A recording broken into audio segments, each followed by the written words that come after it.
Good afternoon there, listening audience. This is Michael Cross here with another edition of Unlock the Door Radio, where we challenge the conventional wisdom, so to speak, of the mainstream media and other sources of the establishment which say that the best thing you can do is conform, buy stuff, and basically think within a certain narrow field. And then you'll be happy. Well, you'll think you're happy because you're buying stuff, so you should be really happy doing that. Okay, so what I'm going to talk about tonight is something different than my initial idea. I was going to talk about something totally different. However, with Hillary Clinton announcing her run for the presidency, I thought, hey, why not deal with that issue instead? And the whole idea of the Clinton candidacy. Now, the thing is, I would not suggest that people just write her off and think there is no way she's going to win this election. All right? I really seriously think that would be a huge mistake for people who do not want to see her elected. Because she has a very formidable organization. She has a very mature organization, and that is not a slam on her age or anything like that. Essentially, I would think that a lot of her support comes from, people like herself, older members of the, I hate to use the word elderly because I get certain connotations of what elderly people are supposed to be like, and I don't really see her as being frail and basic, just wanting to settle down and not do anything. But she is an older member of the baby boom generation. And we got to remember that a lot of that generation has a lot of money. And they're also in very influential positions.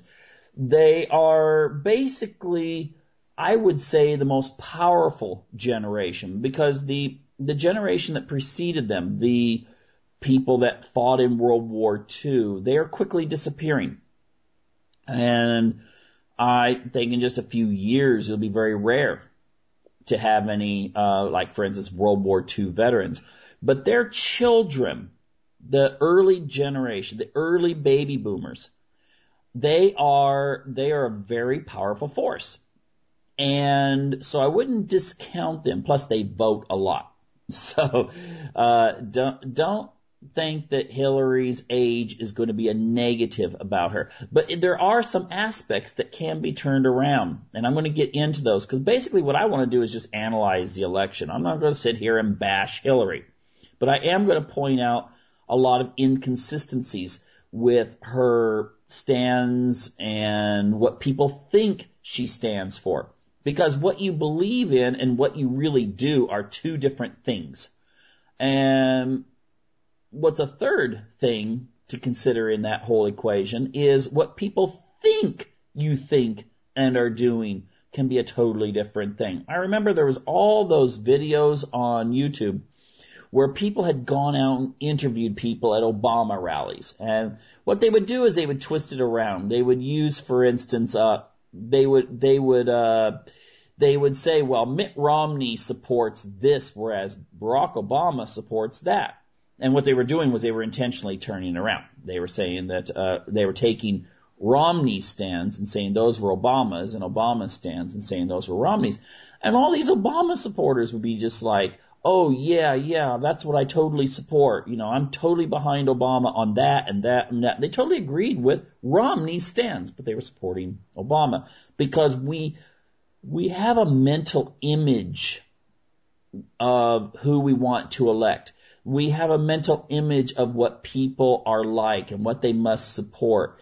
And so essentially, it's not so much, I hate to say, a lot of times you say you can't judge a book by its cover. That is true. You cannot judge a book by its cover. You could put a really beautiful cover and have, on a lousy book, or you could stick a You could stick a cover that is talking, has a picture of the universe and the title has something to do with astronomy. And the inside book could be something that's about, I don't know, farming in Peru or something like that. And a lot of times it is the cover that really sells. And so essentially, I think there's been a politics of deception since the Reagan years. And I'm not saying Reagan deceived people. Reagan was pretty clear about where he stood on issues. He was unapologetic, and he didn't really play the whole soundbite thing. That came in later. And so ever since, I would say, well, it's always happened to a certain degree, but ever since the mid-'80s and on, or late 80s, the campaigns in America have been more on image rather than any substance whatsoever. And people just buy into it. I was talking to someone a couple days ago, and she was just like, oh, it's so fortunately, she's not a registered voter. She doesn't have U.S. citizenship. But she was saying, it's so exciting that Hillary Clinton might be the next president of the United States. And I said, what? I mean, you really support her? And this woman, very educated woman, we talked a little bit, and I said, do you realize where she stands on this issue and this issue? And this woman actually said, well, and this was her opinion. She said, I know she's a sociopath, but aren't most politicians sociopaths? So it would be kind of cool to get a woman in there, regardless of if she's a sociopath or not. And I was like, oh my gosh, you're voting. I didn't say you're voting for her because she has a vagina. I mean, what kind of criteria is that? It's symbolic, but a lot of people really like the whole symbolism of someone like Hillary running for president. And so there's going to be a certain amount of that. There's going to be some people that are going to support her and vote for her just because she's a woman. But the thing is that I guess I have enough faith in democratic values and human nature that I think that enough people will rationally vote. Now, if they support her stance on issues and feel she's the person they want, then I can respect that. I may disagree with it, but I can respect it. If they vote for her even though they don't like her on the issues, but just because she's a woman, I can't really respect that too much. And if we get to that point to where all elections in America are based on, well, let's get someone who fits this demographic, then we might as well just say bye-bye to any of the principles that this country was founded on, because then we have total balkanization. Then you get it in, well, if we choose this person, they're Asian and they may bring in this vote. But there's also this Hispanic person who could bring in this vote. And maybe this woman here, she's conservative, but she's lesbian, so maybe she'll bring in conservatives, but also pull in feminists. Is that the way we really want to run our country from now on? Symbols? I mean, that makes me think about high school, where you'd get the cute little rally girl that would get up and she'd just give a speech, essentially, vote for me for city council, vote for me for student body president, and I'll make things really nice here at the school. And, a lot of the guys are like, yeah, I'm going to vote for her. Yeah. And, guys that would never, ever, ever be able to go out on a date with her, because she'd turn them down. But they would vote for her. And I kind of say that analogy fits very well with who we vote for nowadays. If you vote for Hillary because she's a woman, and you're a woman, do you think Hillary would sit down with you at a dinner table and discuss politics with you? Do you think that she would give you the time of day? Well, actually, most politicians won't. And that's why they have a busy schedule. They don't have time for the average person, unless it's a photo op, like, getting your picture at a restaurant or something like that, eating with the regular people. One suggestion politicians should remember is not to forget to tip the waiter or waitress, because that's going to make some people angry if you don't. But the thing is that this whole image thing, why even bother with it? Because just because you vote for them and you think you have some connection is just like when some girl buys a t-shirt featuring her favorite boy band and think that favorite boy band might actually, one of their members might someday notice her at a concert out of, 6,000 other girls her age and think that's, kind of a Cinderella love story. Hey, that's the one I want. It's, you can realize how preposterous that sounds if you're talking about a teenager, a young teenager. But then think about how many people vote for someone because of their ethnicity or their gender. It's no different. And just like a band member's not going to go out with you just because you're wearing one of their t-shirts and you go to their concert and try to be as far up in the front row as possible. It's the same way with politics. The politician generally just sees you as a tool to get to where they're at. And that's true for Republicans and Democrats both. So I'm not trying to say, oh, Democrats bad, Republicans good. It's true for the whole thing. They don't have time to see everyone equally. So therefore, you have to realize that their standpoints on issues, their ethics, so to speak, is what you should vote on. It should be what they're going to do with such things as, surveillance state, gun control, other issues, even family issues, abortion or parental leave or any number of issues, wars. How much is this person a saber rattler versus someone who might actually truly bring peace to a conflict and try to get resolutions besides, just sending in and, dropping multi-million-dollar bombs on people and say that that's going to solve a problem. The thing is that is what people should be voting on. But I actually realize that many people won't. So the thing is, first of all, I would say, if I want to take the easy route, I would say things like, what you should do is, for instance, Google this. The Daily Mail. That's one thing I love about, hey, if you want to find out what's going on in American politics, don't go to American mainstream media because there you get the glossy stuff. Go to the British. If you want to read about the Queen of England, read the American press. If you want to read about American politics, go to the British press. And there's a lot of different British press. Everything from the Guardian, which is kind of left-leaning, to some of the others that are right-leaning, so to speak. The traditional right-left doesn't really apply completely when it comes to Britain, and certainly not to the rest of Europe. However, I noticed something. Someone on my Facebook posted an article out of the Mail, the UK Mail, online, and the Daily Mail. So if you do your Google, go to dailymail.com and type Chelsea buys new apartment.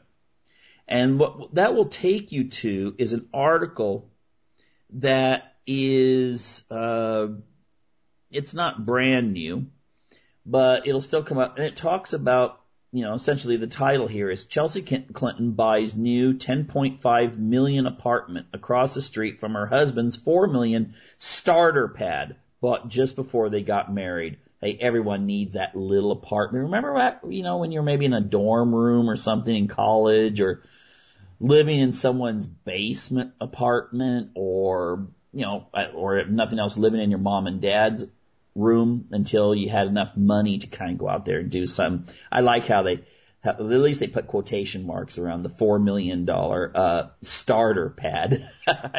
Come on. But what was funny was she posts that on Facebook, and then I noticed that, I share things I think that are interesting, and so I shared it. Normally, when I put an article on Facebook, I'll get like one share on an article. But on this one, I got like 6 or 7 shares. on it. That meant that a lot of people were like, "You've got to be kidding. I've got to share this with my friends on Facebook." And I've noticed that there are the articles I do get the 6 and 7 shares on are ones that are things that might not be the big issue of the day, but they are issues that people remember. It was just like with Mitt Romney when he said something about his dog wanted some air, and so he let the dog ride on the top of the car. And my gosh, that was going all over social media. It never stopped. There was years of that stupid social media thing, on the dog. Okay? But that's things people remember. It's kind of like if you go on a trip to China and you got a picture you put 100 pictures on your social media, and one of them's you munching a scorpion in one of the night markets. And all of a sudden, that's what people are going to remember, you eating a scorpion. They're not going to remember you visiting some really fancy mall in Shanghai or Hong Kong or climbing the Great Wall or those kinds of things. They're going to be like, hey, wow, I saw that picture of you with the scorpion. Same thing applies to politics. Edward Bernays was completely right. Little things like having a picture of you, of a politician next to a person that symbolizes something. That means a lot. It's image. So when you find those little things that really emphasize that Hillary is not really one of the 99%, or any other politician, do it on any others, then that's something you should point out to people. Share it. Because ultimately, for some reason, those are the things that stick in people's minds. It's because that's what, it makes it easy for people to remember those kinds of things. They're able to relate to those kinds of things. It's just kind of like if you have a scandal that involves, multi-billion-dollar, fraud or something with a politician, most people kind of read that over like, okay, that's fine. I'm not saying Hillary has any of that, so don't associate that. I'm just saying this is in general.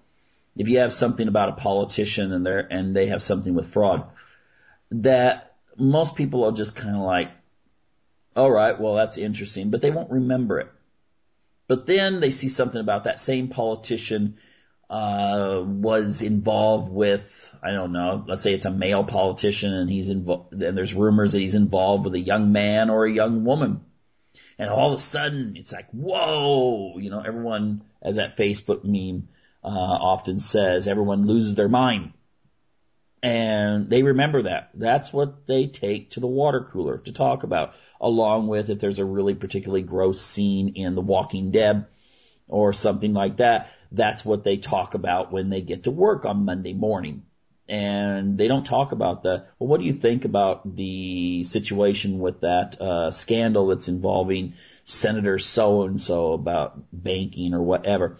That's not what you talk about at the water table. It's like, did you see the, whatever that is reported to be having this affair with the senator? And so ultimately, those are the kinds of issues you got to hit hard on. And that reminds me of an interview. Let's get on some of the issues here that really should cause concern.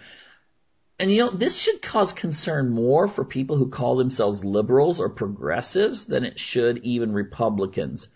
Because, like I said, the image of the war hawk, so-called war hawk, and you'll see that on social media. Oh yeah, well, Hillary's at least not one of those warmongers that are running against her. And they don't have any clue. These people have no clue as to the stands of the Republicans running. There's a huge difference between a Jeb Bush and a Rand Paul. Huge difference. But yet people just kind of like, oh, look at them. They're this kind of look about them. And so therefore they must be, Republicans, and they're white males and they are for war or something. Because that's been drilled in for years and years and years in school, in media, in TV shows, for instance. I mean, the whole works. That's one of the advantages that Obama had getting elected. He was the first Generation X. The actual definition of Generation X originally, not what gets thrown out in the media, but I remember when that first came out, the whole idea that there was a change in values of generations. The baby boom generation that was symbolized by the tie-dye t-shirts and the make love, not war, and that sort of thing, had given way to a very Republican generation. And the original people who were talking about this had said that this, as I believe, anyone born, 1960, I think, on. Because they were talking about young people when they were first voting, I think, in the Reagan election. That many, in fact, I think most people who were 18 and 19 and 20, and this was their first election, they actually had voted for Reagan, as opposed to their older brothers and sisters who would definitely have not voted for Reagan. So Obama, being born in 1961, is the first Generation X president. And he also had the advantage of not being fully white. So he had ethnicity, so to speak, going in for him. And that really has, I think, hampered the efforts of people who are truly anti-war. You've got a Democrat, Generation Xer, at the time, I guess he's still fairly young compared, when you talk about politics. But at the time, young, dynamic, black candidate, and everyone thought he's just going to change everything for, totally progressive. Yeah, he gave a few things. He gave the progressive movement, or liberals, he gave them, you could say, well, it was late in the game, but, support for gay marriage. It took him a few years, and the prospect of Mitt Romney beating him in the election, I believe. But then you had the situation where, abortion. He threw him that one. So, that was to make the liberals happy. Now, of course, there's some wars and some bombings and those kinds of things. But again, if you'd have had someone like John McCain doing exactly the same things as Barack Obama has done. Now, true, there's a lot of Republicans that have been like, we gotta give the guy, McCain a chance had he been elected. But the progressives or the liberals would have been out in the streets and protesting and having a fit if McCain had done all those things. Can you imagine the rallies that would have taken place if John McCain had been elected and he would have started dropping bombs on Libya? Can you imagine? Can you really think about how that would have drawn out the anti-war movement? The ones that were always protesting. Don't forget that, always protesting George Bush. Come on. I mean, if Occupy Wall Street had taken place when with a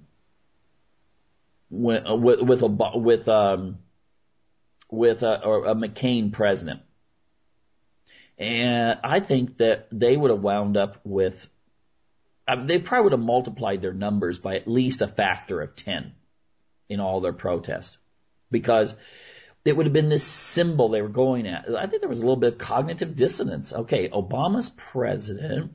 He gets a lot of support from the Wall Street people and the bankers, and we're protesting against Wall Street and the bankers, but we also, to a large degree, a lot of them support Obama, and that must really have created some cognitive dissonance. Like, what am I doing here? This doesn't seem completely, in line with my beliefs. And a lot of people, I think, just stayed home because it was like, no, Obama's going to handle it. The government's in good hands. But yet that didn't stop, the police coming out there and putting a stop to the Occupy Wall Street movement. Now, the thing is, when it comes to Hillary, I want to kind of touch on that the perception of Hillary and issues versus the reality. And what I'd like to start with is a really interesting interview that took place with Julian Assange. Let me take a look here, the exact date, so you can look it up yourself. Okay, yeah, sorry about that. I was trying to look through these. Okay, it was an article, let me see here. Well, that's it. Actually, if you want a really, really funny satire article, go to The Onion and just search Hillary Clinton to Nation. It's really hilarious. But I'm not going to talk about that because it's fake. It's not real. But it's really, really funny. So go to The Onion and check that out. Anyway, in a more legitimate article, so to speak, there was an article that you could type in democracy now and then type in Julian Assange responds to Hillary Clinton. And this is quite fascinating that the person interviewing him, Amy Goodman, asks him a series of questions and brings up quotes from Hillary Clinton. Now, I think many people I think when it comes to the surveillance state, there's people of three major categories out there. Three major ones. One is, and I'm not going to divide this amongst conservatives and liberals and progressives and all these other kinds of things, because what's really funny is I'll find conservatives who are so against the whole violation of privacy and so forth when it comes to NSA spying and data collecting. And I'll find liberals who sound exactly like the conservatives. They are saying the same exact things. It's almost like this whole vaccine debate where, originally when the stories came out that there were neighborhoods where a lot of people were not vaccinating their kids. And at first I think a lot of people had this idea, in fact I even saw some memes to this effect, that made it sound like, well, these are like these real, these people might talk like this, and like, no one gonna stick my kid with a needle, that sort of thing. And then it kind of came out that these were like in California, in areas that were mostly like really, really liberal. These are neighborhoods that vote for Obama and everything.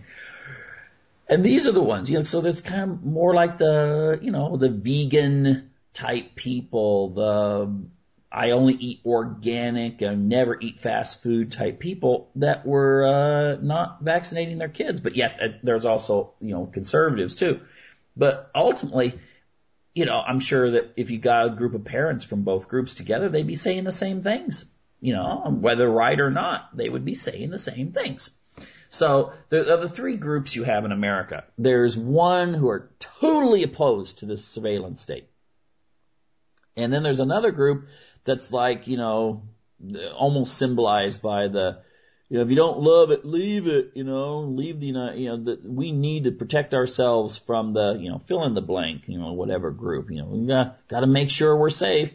So we got to make sure that we're, able to, pry into everyone's private emails and, do it for the country. These are the kind of people that, they might go to church on Sunday, but if they were required to strip off naked to walk through the security at the airport, they'd be taking their clothes off and having their husband and wife and all the kids take their clothes off and walk through and singing "God Bless America." Yeah, you know the types. You've probably run into those. And then there's another group that's kind of vaguely know about what's going on, but not much. They've heard about NSA, they've heard about spying, but they're not really aware. Okay? They don't watch the news to analyze things. They watch it more like hey Bob, take a look, there was a plane crash over in such and such place. Or, hey look, my team won and they're going to go to the Super Bowl. Or what's the weather tonight? So it's almost like kind of an infotainment / background noise. And so most of them are not really exposed to what's going on in a real analytical manner. So the thing is that maybe it's a good idea to kind of inform people about what's going on, and and maybe show the people who are informed that might be coming from the more liberal side where Hillary stands. Maybe she needs to take some more stands out there. I do know that if you look at this article here, you've got Hillary quoted, well, I'd say that Edward Snowden broke the law, and that can't be ignored or just brushed aside. Okay. But I like how Assange responds to that. He says, well, it's always interesting when someone proclaims to be the master of what is within the law and what is not within the law. And we've seen a lot of Pentagon generals and other State Department figures, including Hillary. We've seen it in this case with General Alexander talk about what is the law and what is not the law. But then Assange continues and says, you know what? The law is what the Supreme Court interprets the law as saying, and ultimately the First Amendment. And other amendments are very important in those kinds of decisions. And the whole idea is the Espionage Act has not really, it's not really been used since like World War I. Now it's starting to get used on whistleblowers and stuff. And, whereas maybe Hillary's not responsible for that, I think she needs to answer what she would do. What would she do to guarantee that whistleblowers would not be targeted and thrown in jail and so forth? But then you wonder, she doesn't seem to think that Edward Snowden is in any way, shape, or form a hero. And, he broke the law. Well, it's very convenient for a politician to sidestep an issue and not deal with, is the law right or not? Just, he broke the law. And then kind of go around, kind of like she did when it came to the whole laughing about Gaddafi. Oh, look that one up if you haven't seen that one. Just type in Hillary laughs Gaddafi's death. And, it's a little segment where, she's commenting about, about the thing about Gaddafi dying. And when she was asked about that, she kind of sidestepped the issue. She did not answer whether that was really a legitimate thing that a politician, a leader in a country should really do. I will note that I don't think Truman and Roosevelt made a big deal about Japanese or German leaders, and laughing. Hey everyone, someone got hung at Nuremberg or something. It was seen as a more serious. Well, maybe people were just more serious and more respectful in those days. I don't know, But anyway, and then Hillary commented about that there are many people in history who've raised serious questions about government behavior. They've done it either with or without whistleblower protection, and they have stood and faced whatever the reaction was to make their case public. Okay, well, there's also been people who have rushed machine gun nests with or without a tank behind them. Is that what we expect, whistleblowers, just to kind of take a risk? But anyway, Assange replies very eloquently. He says, well, Hillary Clinton is alluding to, without mentioning the name of Daniel Ellsberg, the famous Pentagon Papers whistleblower from the 70s.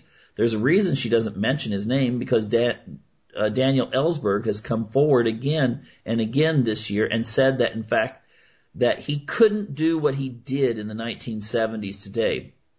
And it goes into the way that the government has kind of circled its wagons, and they've kind of prepared, when someone does what Daniel Ellsberg did. Most people don't even know what Daniel Ellsberg did because, my gosh, I was talking to someone, I think they were like 17 years old the other day, and she had said that she had she'd said that she needed to look up someone from World War II and do a report on them. And I just kind of joked and said, well, why don't you do it on Winston Churchill? He seemed to have been pretty important. And she was like, who was he? I didn't know who he was. And, later she said, oh, he was interesting. But the thing is, I mean, come on, people, if you don't know who Winston Churchill is, you're not going to know who Daniel Ellsberg is unless you are one of the very small number of people that follows history and national events and so forth. When Daniel Ellsberg did his thing, I was a little kid. Okay, I knew because my mom hated Richard Nixon and was always like, Nixon's such a, and I won't say the words she used for Nixon. But the thing was that at least I know who Daniel Ellsberg is. But most people don't know. And most people don't see the context. The history lessons and stuff in America seem to be so deficient in any kind of context anymore. It's like, here's what happened without saying why it happened. Never, or at least not usually, it depends on your teachers. You've got some good teachers out there that'll actually have you analyze an issue or situation. But a lot of others is like, you get an A if you know the date that Pearl Harbor was bombed and what state it was in. And of course it wasn't a state then, but those kinds of facts, but they will never usually ask you a question. Why did the Japanese feel that they needed to bomb Pearl Harbor? And then, follow up on that. Why did the United States then wind up with a war with Germany? Because of Pearl Harbor. And those are more analytical questions. Otherwise, and maybe people understand the context of December 7th. However, in most cases in America, it's just like, okay, well, I take the test. I got the date, December 7th, 1941. That was right, correct. I got this percentage on the test, and then it just kind of goes out. You just forget it because it's meaningless information. Meaningless. And I don't know. Sometimes I think it's kind of planned that way. I hate to think that, but I think it's true at times. But anyway, then Hillary makes all the comments, kind of alluding to that maybe that that he went to Moscow seeking the protection of Vladimir Putin, which is at the height of ironies given the surveillance state that Russia is. And then Assange just replies saying, this is sadly typical of Hillary Clinton. We have the facts about this matter. Not even the National Security Agency accuses him of working with the Russians. In fact, the NSA formally in its investigation has said that they don't think that he was working with the Russians, at least not before he left the agency. The thing is, and Assange goes on saying that this is kind of a way of associating who you're talking about with maybe something that most people might be very angry about if they thought that. So Edward Snowden is if you look at like Edward Snowden fled to Russia because that was the only way he could. I mean, there were Latin American countries that said, hey, Snowden, you can come and live here. Most Americans have no idea just how much Latin America hates the American government. Okay. I mean, most people have no clue. I've talked to a lot of Latin Americans, not just ones that escaped Chile when Pinochet, their families escaped Pinochet's regime that was, put in by the United States. But America as a government is, I would tend to think in times that maybe America might be actually more popular in China than in much of Latin America. But the thing is that there was no way he could get to Latin America. And it's kind of like what Julian Assange is faced with. He's in London. He's living at the Latin American embassy. He's been offered to live in I think more than one Latin American country. Said if Julian Assange can come here, he can live here and no problems. But yet it's the getting there that's the problem, isn't it? I mean, if you're in Hong Kong and you are having to get to Latin America, that's going to be difficult. But, you can fly from Hong Kong over Chinese airspace and then Russian airspace and no problems there. America's not going to fly any jets over and intercept your passenger plane over China or Russia.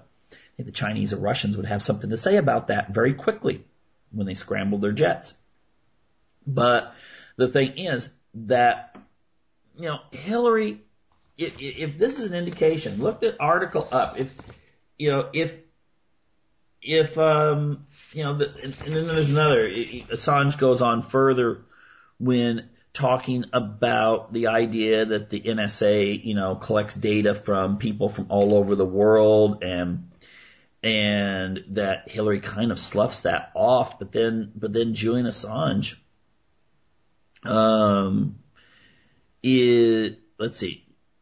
kind of points out that it's no surprise to me that Hillary Clinton thinks that human beings that are not formally U.S. citizens don't have any rights. But not everyone thinks like that. Other people in other countries have rights. Okay. It's very important that people can look between the lines on any of these politicians. And, when it comes to Hillary, maybe people should you have liberal friends that are like, oh, Hillary, she's going to do so much. She's going to change things. When she was running against Barack Obama, she ran as a moderate, didn't she? She said, I'm not a liberal. I'm the moderate choice for people who don't want to vote for the liberal Barack Obama. Look it up, 2008. She ran as a moderate. How do you change it? The only way you're going to change things is to go more conservative than Barack Obama. Now, do liberals and progressives want that? No. Hillary's in a very delicate position right now. Right now, a lot of people like the idea of Hillary Clinton. They like the idea of a woman, but they don't actually like Hillary Clinton, and they don't think she's the woman that should be president. It's kind of like a very weird paradox. So people need to kind of at least inform people where she stands on various issues. Maybe point out that she did vote for the Iraq War authorization when she was in the Senate. And let people know that. She's not someone who is a classic liberal if you take out issues like, gay marriage, but she was against gay marriage at first, but like Obama has, now she's for it. And I don't mind people changing their minds on issues. There's people that are for something, they become against for. However, the thing is that people have very short-term and selective memories. And so all of a sudden, Hillary becomes a champion of a cause that maybe 15 years ago, she would have been to the right of some of her Republican counterparts that are running today. And people have to kind of keep that in mind. Is it that they, quote unquote, I'm going to use a liberal term, they grew in their perspective? Or is it that they changed their perspective because a poll said that you might gain more votes amongst your constituency? I think that's very important to consider. Now, another thing is, it's kind of fun actually, when you're in a situation where you're someone like my friend who was like, oh yeah, we need a woman. They usually say, you know what, she's got a lot of qualifications. On the resume, it looks like you got a lot of qualifications. I mean, she's been involved in government even under her husband's presidency. She's been a senator, and she's been Secretary of State. That looks very much like you've done a lot of things. But then you got to ask, what did you accomplish? Now that's a big one. And then you have fun and say, what did she accomplish when she was in these positions? Did she get health care reform when her husband was president?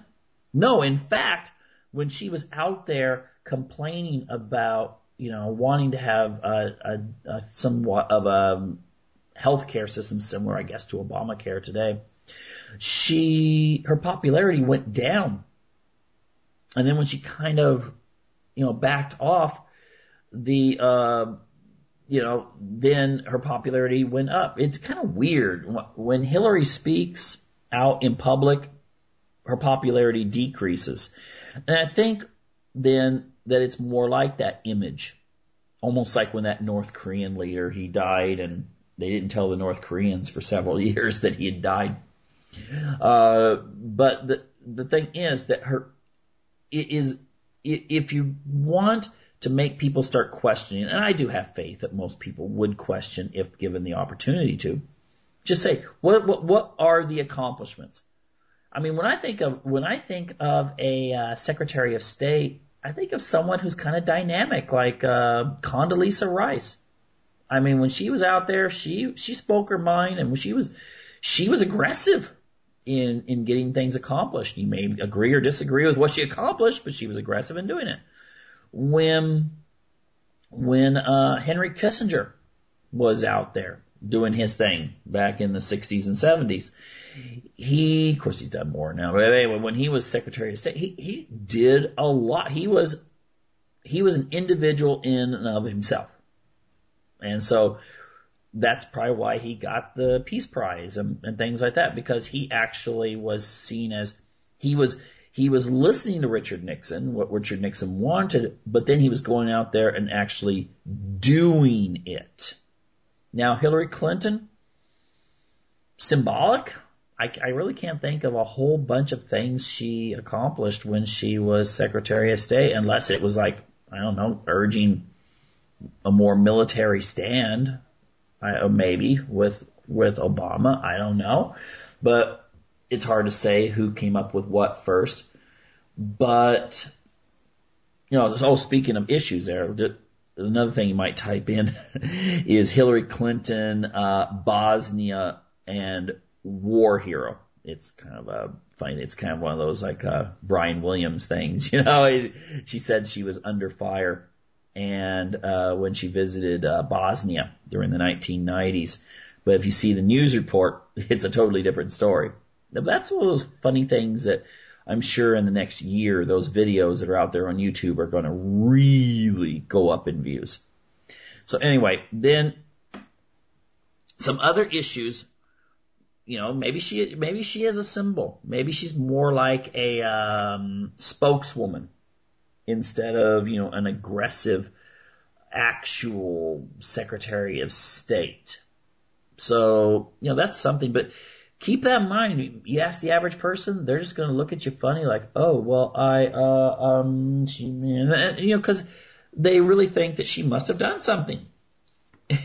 And, just stump them. It's fun to do. Now, another thing that Hillary's going to have to worry about is she's going to have to go up against the record of the Obama administration. Now, on this one, she's kind of getting attacked by her own party. Some of the people that might be running, for instance, I always forget his first name, Webb, Jim Webb, the former Maryland governor.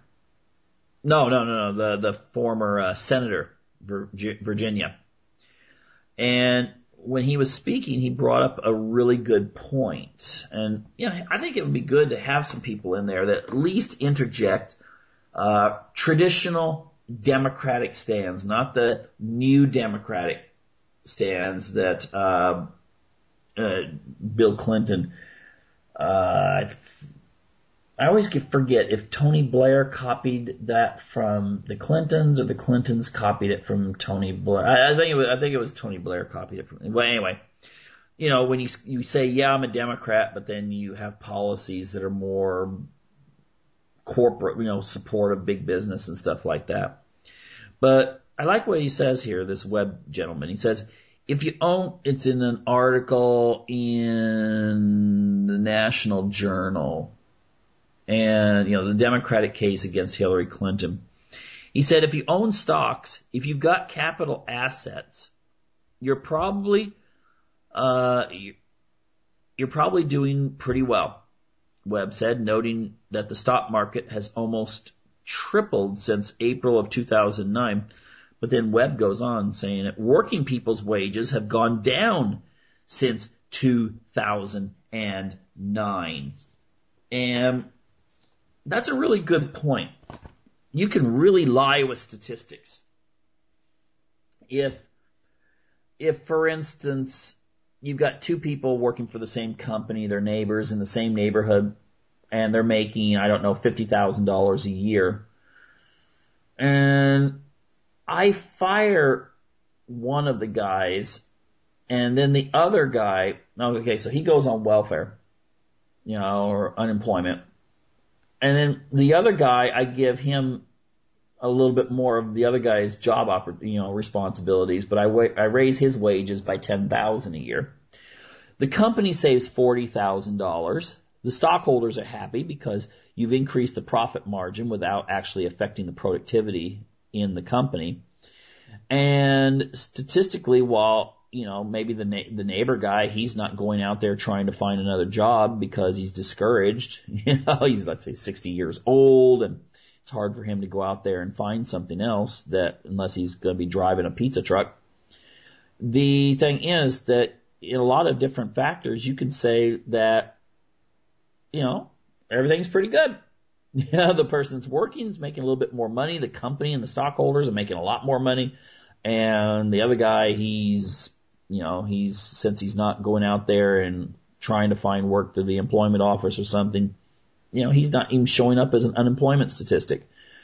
This whole thing about the economy getting better, it's a joke. It's not getting better. Ask yourselves, okay? Compare what your plans were and what people were doing and what kind of things they were investing in. And I don't mean just stock. I mean investing in maybe a new boat, or maybe your neighbors or your brother-in-law or whatever. They bought a new car every 3 years, but lately they haven't traded in their old car. They've got a car that's now been 7 or 8 years old. Maybe some of the other people you work with, they don't go on trips to Belize or the Caribbean anymore. Maybe they don't, maybe when let's say they're teachers, maybe summer break comes along and they go get a job at a restaurant, because they're worried what could happen economically to them. The thing is that working people, family wages have gone down in every sector unless you count government as one of the employment sources. So essentially, people are losing jobs, and the Democrats are gonna they're gonna run a lot of these ads that are gonna be showing people going to work, and they're gonna use slogans, like America's back on track and we have a great future and all these kinds of things. But I'm just wondering how many people might say, wait a minute, my problem though is with the Republicans. You give them an opportunity to be leaders, and at least the ones, the McConnells and the I almost said Boner, Boehners. What do? They promised a bunch of stuff. They got a historic win. And essentially a lot of political analysts were saying that no matter how 2016 turns out, that they were going to even pick up more Senate and congressional seats. And what did they do? They became Democrats all of a sudden. I mean, let's just stay with the status quo. People don't want the status quo anymore, okay? People are turning away from that. That could actually help Rand Paul or Ted Cruz, but I think especially Rand Paul. But there's some other things that maybe we should consider. I was talking earlier about the whole thing that when she ran against Obama in 2008, she was a younger baby boomer versus a young Generation Xer. Okay? There was a huge difference. And people like that freshness. Now, what are they going to do now? Now you got someone who's 8 years older. I remember all those comments about John McCain. Oh, he's too damn old to run for president. And I heard that from a lot of people. People that were even older than John McCain. He's too old. And Hillary's up there now in age. And so when you're marketing, it's going to be interesting how they're going to market that. Now, like I said before, don't discount. I mean, there's a lot of people in her age cohort that have a lot of power now.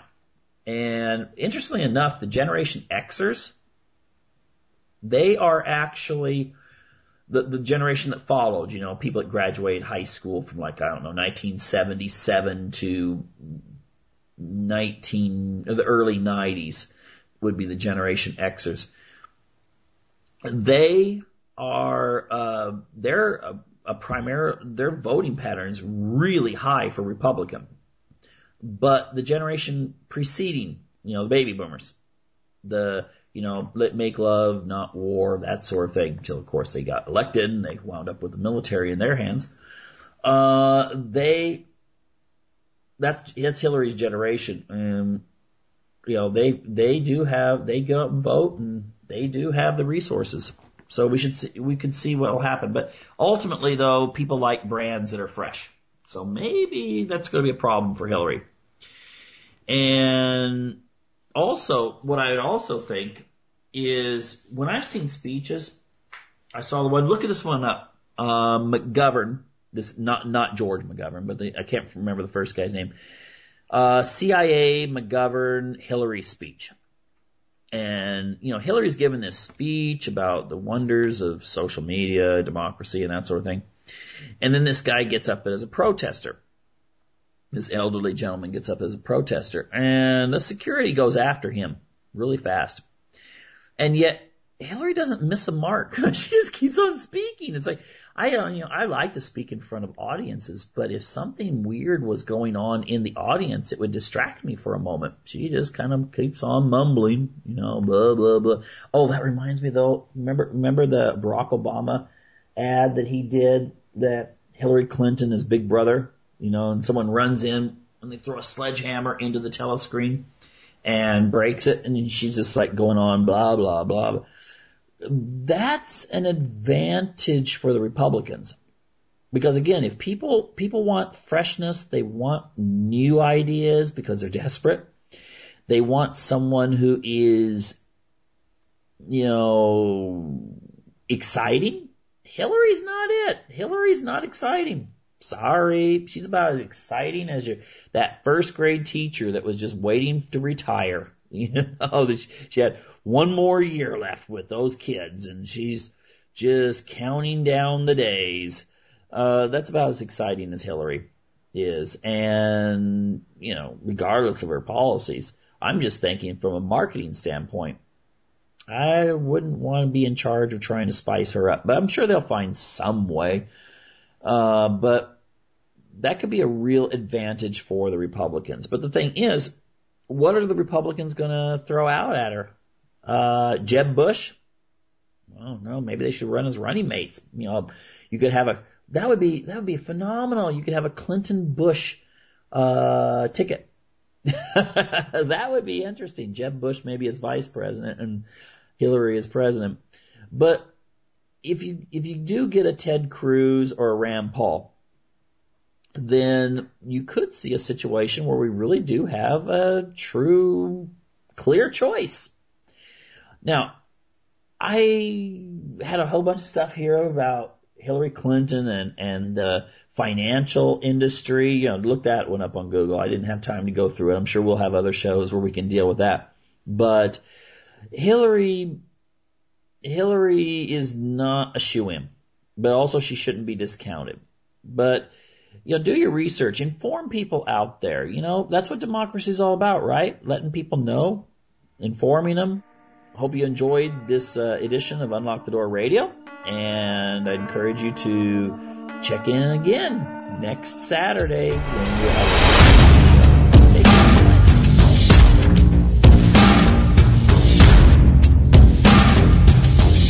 This is Ozzy Skateboard.